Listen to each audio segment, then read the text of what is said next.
이 욥기 말씀을 이렇게 묵상하면요, 저의 좀 과거가 이렇게 생각이 많이 납니다. 저의 그 청소년기 과거가 그렇게 순탄하지는 않았어요.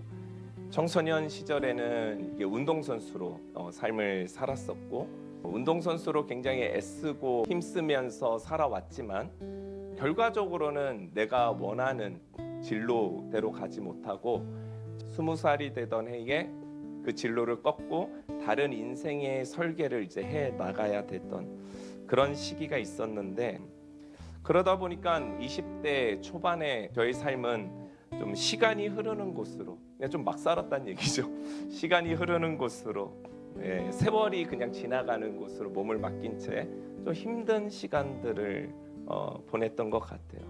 그때 저의 마음속에는 분함, 왜 이런 일들이 나에게 오지?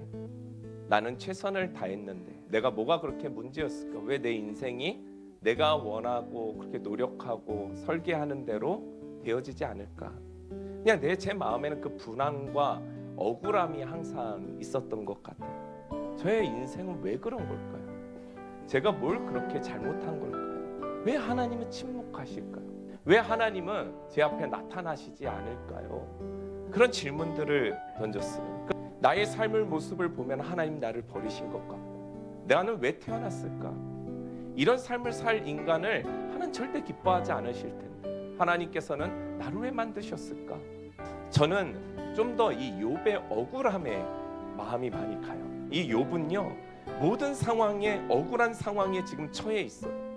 하나님을 원망할 수는 없으니까 친구들의 말에 죽기 살기로 따지기도 하고요. 인간이 보여줄 수 있는 허물들이 보여지지만 그의 중심 속에서는 그래도 하나님을 놓치지 않으려고 하는 그 애씀이 보이더라는 거예요. 욥의 고난은요, 인과 법칙의 세상에서 하나님의 창조 법칙이 무엇인지를 하나님께서 가르쳐주는 장면이에요.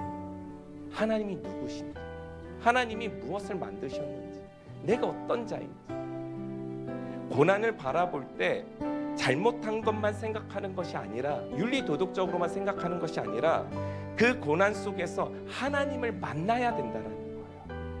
욥은 고난 가운데 하나님을 끝까지 고난 가운데서 하나님을 찬양하려고 몸부림치는 그 장면이나 하나님이 누구신지를 계속 찾아가려고 하는 장면들이 나와요. 몹시 고통스럽지만 그는 어떻게 해서라도 하나님에게로 더 가까이 나아가려고 합니다. 회개는요, 그냥 인간의 고백이에요. 하나님은 인간의 회개를 사실 받으실 이유가 없어요. 이유가 있으신 분입니다. 하나님. 이유가 사실은 없으신 분이에요. 그냥 하나님은요, 이유가 없으신 분이에요. 우리의 삶의 문제 가운데 하나님을 자꾸 껴맞추면서 왜냐는 질문을 던져봤자 하나님이 이유가 없기 때문에 우린 찾을 수가 없어요. 우린 스스로 딜레마에 빠지는 일을 하는 거예요. 하나님이 창조를 하실 때에 인간의 허락을 받고 창조하셨나요? 아니죠. 그분은 그분의 뜻대로 이 땅을 창조하신 거예요. 저에게 허락받지 않으셨어요. 그냥 하나님은 저를 그냥 만드신 거예요. 근데 피조물인 우리가 세상의 법칙 속에서, 인간 법칙 속에서 하나님을 자꾸 그 안에 끄집어 들이려고 하니까, 그 안에서 자꾸 하나님을 찾으려고 하니까 하나님이 찾아지지 않는 거예요. 오늘 본문에서 이 빌닷이라는 이 욥의 친구가 등장하잖아요. 빌닷은 욥이 너무 힘든 처지에 있다라는 거 알고서 사실은 신방 온 거예요. 위로해 주려고 찾아온 거예요. 근데 욥은 지금 너무 상상도 할 수 없을 만큼의 힘든 가운데 있어요. 그래서 하나님께 잠시나마 볼멘 소리를 했어요. 이거는요, 욥의 가장 인간적인 하나님께 드릴 수 있는 고통의 신음이고요, 나 좀 봐달라는 하나님 앞에 나아가는 게 호소예요. 근데 빌닷은요, 그런 욥의 이야기를 듣고 욥을 비난하는 거예요. 하나님에 대해서 저렇게 말하면 안 된다라는 생각이 머릿속에 들어온 거예요. 지식이 들어온 거예요. 판단이 들어온 거예요. 옳은 말이면 뭐합니까? 맞는 말이 뭐가 그렇게 중요해? 그 안에 하나님의 사랑도 없고 하나님의 긍휼함도 없고 그 사람을 위해서 대신 짊어질 마음도 없어요. 이게 사람의 한계라는 거예요. 그래서 우리에게는요 하나님이 그래서 필요해요.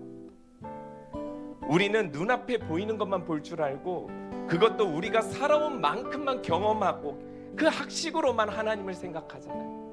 하나님은 이 문제를 어떻게 바라보시는지에 대한 지혜가 없는 거예요. 하나님께서 인류를 바라보실 때 서로 논쟁하고 서로 다투고 싸우는 모습을 보시면은 하나님의 창조 세계적 관점으로 인과 세계를 바라보면은 진짜 한심하다라고 생각하실 것 같아요.